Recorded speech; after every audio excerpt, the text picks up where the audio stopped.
प्रिय मित्रों, जय श्री राम एवं शुभ प्रभात। दोस्तों, आज मैं बहुत सिंपल सी बातें करना चाहेंगे और अपना अनुभव बताना चाहेंगे। दोस्तों, हमारे लिए इस संसार में सबसे महत्वपूर्ण क्या है? मनुष्य का जीवन। हमारा जीवन महत्वपूर्ण है। हम यहाँ आए हैं इस जीवन को, इस शरीर को सुख देने के लिए। दुनिया भर की चीज़ें जो इस पृथ्वी पे उपलब्ध हैं उनका सदुपयोग करने के लिए और उसी में आनंद प्राप्त करने के लिए, आनंद की प्राप्ति करने के लिए इस शरीर का हिष्ट पुष्ट होना बहुत ज़रूरी है। अब आपका शरीर हिष्ट पुष्ट कैसे रहेगा, कैसे तरोताज़ा दिमाग रहे, कैसे हेल्दी बने रहें? दोस्तों, एक उदाहरण देता हूँ। आप काफ़ी लोग कार रखे हुए हैं, स्कूटर रखे हुए हैं, काफ़ी एडवर्टीजमेंट सुनते होंगे कि गाड़ी में पेट्रोल, इस 2-3 तरह के पेट्रोल आते हैं। एक तो नॉर्मल होता है, एक उससे अच्छा होता है। एक गाड़ी रोल्स रॉयस है, उसमें 99 नंबर का कोई पेट्रोल है, वो डालना पड़ता है। प्योर शुद्ध पेट्रोल होता है। क्यों ऐसा क्यों किया जाता है? कई आप लुब्रिकेंट ऑयल का जो है एडवर्टीजमेंट आता है कि जी बाइक में ये डाल दिया तो वो हज़ारों किलोमीटर तक ठीक चलेगी, ख़राब नहीं होगी। इसका कारण, एक मशीन में भी तेल डालने के लिए कहा गया है कि शुद्ध पेट्रोल होना चाहिए, शुद्ध लुब्रिकेंट होना चाहिए, इस क्वालिटी का होना चाहिए। एक मशीन को चलाने के लिए इतनी बातें सोचते हैं, इतना एडवर्टीजमेंट देखते हैं और उसके अनुसार चलते हैं, उसका रख रखाव करते हैं। लोहे की जो गाड़ी होती है ज़्यादातर मेटल की बनी होती है, बाकी साज सज्जा इलेक्ट्रॉनिक के जरिए बहुत कुछ दे दिया जाता है। दोस्तों, अगर आपकी गाड़ी कहीं खड़ी है और उस पर 10 दिन आपने गाड़ी को चलाया नहीं, उस पर कबूतर ने टट्टी कर दिया, डस्ट पड़ा हुआ है, आप क्या करेंगे? दरवाज़ा खोलेंगे, बैठ जाएंगे और रोड पे लेकर चलेंगे। जितने लोग उसको देखेंगे क्या कहेंगे? अरे यार, कितना बेकार आदमी है, गाड़ी तक साफ नहीं किया। मतलब सर्वप्रथम साफ सफाई, अंदर और बाहर, तभी वो अंदर से बदबू नहीं देगी, आपको सुख का अनुभूति होगा और लंबी ड्राइव कर सकेंगे और आपको भी देखने चमचमाती हुई गाड़ी अच्छी लगेगी। कितनी भी चमचमाती हो, अगर मिट्टी पड़ जाती है तो आपको साफ़ करना पड़ेगा। गंदगी साफ डेली साफ, जैसे आप डेली मुंह साफ करते हैं। दोस्तों, अब आते हैं इस मूल रूप पे, इस शरीर पे। तुलसीदास जी ने कहा है कि तुलसी धन धाम शरीर, ये शरीर से ही, ये धाम जिसमें आप रह रहे हैं, पृथ्वी धाम है एक, और तुलसी धन धाम शरीर। धन भी आपका तभी काम कर सकते हैं, आपके काम में तभी आ सकता है जब स्वस्थ रहें। निधन किस काम का? आप अस्वस्थ पड़े हैं, अपंग पड़े हैं, उठ सकते नहीं, मुंह में आपके दवाई डाला जाता है, ऐसा जीवित रहना कोई जीवित रहना नहीं हुआ। स्वस्थ रहें, सुखी रहें। इसके लिए क्या करना चाहिए? आपने देखा होगा, हमारे ऋषि मुनि, सुना भी होगा, हमारे ऋषि मुनि कितने विद्वान थे।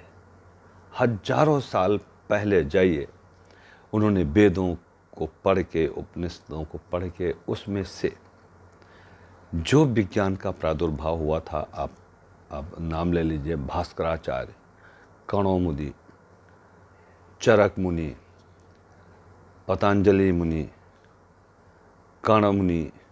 मतलब उन्होंने क्या किया था, आप सोच सकते हैं कि जो परमाणु का पृथ्वी में गुरुत्वाकर्षण शक्ति कैसे है, इस सब के बारे में विस्तार से उन्होंने ज्ञान दिया था। चरक मुनि चर्म रोग के बहुत बड़े ज्ञाता थे। ढेर सारी दवाइयों का उत्सर्जन किया, उसको इंसान के लिए शोध करके दिया। हजारों साल पहले की बात है। आज के विज्ञान में जो चीज़ें देते हैं उसमें इसमें बहुत फर्क है। दोस्तों, वो सैकड़ों साल तक कैसे जीते थे? उसका मूल कारण क्या है? वो ज़्यादातर पहाड़ों पे, जंगलों में रहते थे। और विशुद्ध का मतलब हुआ 100% से ऊपर जो शुद्ध होता है उसको विशुद्ध बोलते हैं। शुद्ध और विशुद्ध में पहले ही बताया। शुद्ध जो होता है नॉर्मल चीज़ है, उसमें कुछ अशुद्धता हो सकती है, फिर भी उसको शुद्ध बोला जाता है। लेकिन विशुद्ध मतलब प्योर। ऐसे आप अपने शरीर में अगर पेट्रोल कुछ ऐसा डालेंगे, ऐसा खनिज, ऐसे खाना खाएंगे, तो आपका शरीर बिल्कुल शुद्ध रहेगा। अब खाने में क्या है? ऋषि मुनि ज़्यादा लंबी आयु क्यों जीते थे? उनकी सोच इतनी तीव्र क्यों होती है? कुशाग्र बुद्धि क्यों होते थे? क्योंकि जंगलों में रहते हैं। जंगल में आपने सुना हुआ है कंदमूल।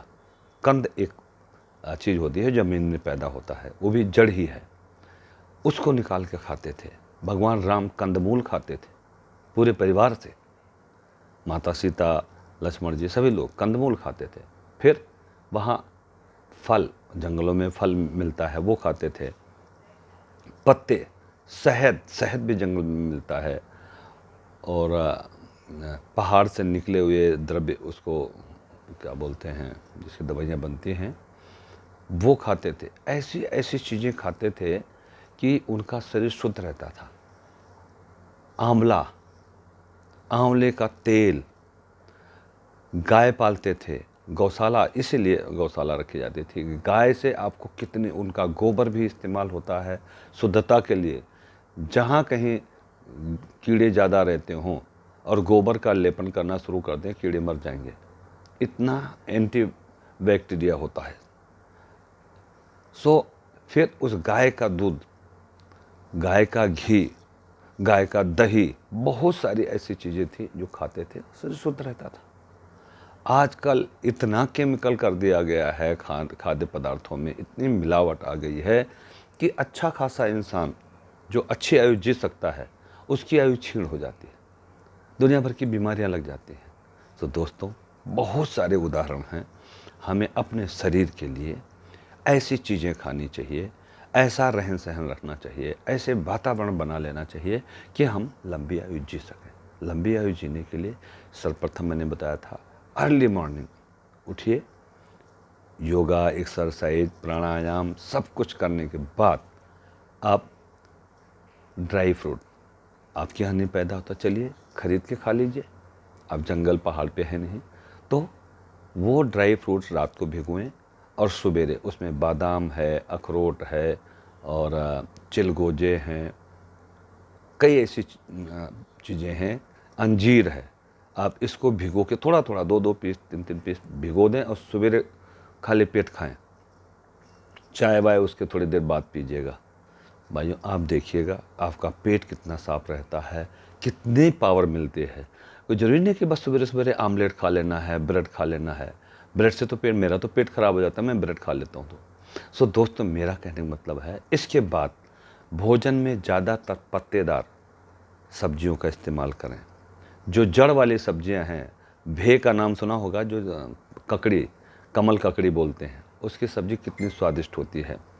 एक मशरूम, एक ज़मीन के अंदर से मशरूम निकलता है, एक बाहर उगाया जाता है। मशरूम की सब्ज़ी आपके लिए बहुत ही पौष्टिक है। और बीन्स वगैरह, जितनी भी ये सब्जियां खाएं, दाल खाएं और भोजन कम करें, फल ज़्यादा खाएं। आप देखिएगा आपको बीमारी छू नहीं सकती। अचानक कोई चोट लग जाए वो अलग बात है, आपका मन मस्तिष्क स्वस्थ रहेगा, आप पूर्ण स्वस्थ रहेंगे और लंबी आयु जिएंगे। दोस्तों, इस शरीर को बचाए रखने के लिए, स्वस्थ रखने के लिए यही सब तरीके हैं। अगर बेटाइम सोना, बेटाइम खाना, जो ही मिले वही खाना, ढेर सारा खाना खाना, ये सब आपको अस्वस्थ रखने वाले सूत्र हैं। बट जो भी अपनाना चाहें वो आपके ऊपर है। मैं तो यही कहूँगा कि इस शरीर को स्वस्थ बनाए रखें। तुलसी धन धाम शरीर लय। जय श्री राम प्रभु।